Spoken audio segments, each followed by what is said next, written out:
Welcome to our channel. Today we how to set up ExpressVPN on iPhone and test your connection step by step clearly. To begin, ensure your iPhone is connected to the internet. Open the App Store on your iPhone. In the search bar, type ExpressVPN and tap search. Locate the ExpressVPN app in the search results and tap on it. Then, tap the Get button to download the app to your device. Once the download is complete, open the ExpressVPN app. You may be prompted to sign in or create an account. If you already have an account, enter your login credentials and tap Sign In.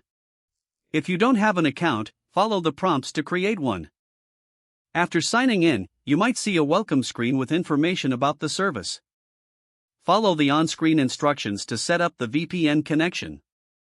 When prompted, allow the app to configure your VPN settings.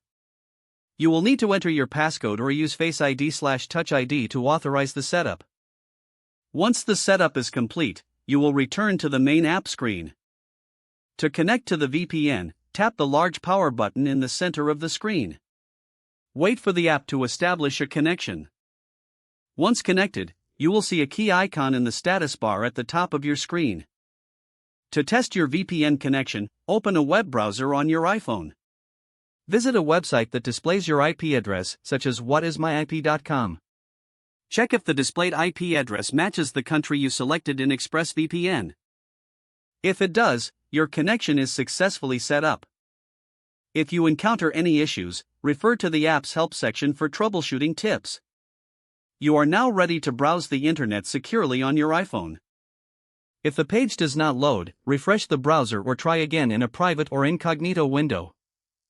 Make sure you are using the correct email address, then retype it carefully to avoid small typos.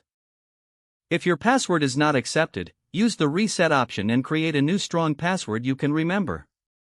Check your spam folder for verification or security emails, then complete any requested confirmation steps. Enable two-factor authentication if available to improve account security and reduce unauthorized access risk. After signing in, review your profile details so your contact information and settings are accurate and current. If you see an error message, note it down and try again after restarting your device and internet connection. Don't forget to like this video and subscribe to our channel for more step-by-step tech guides.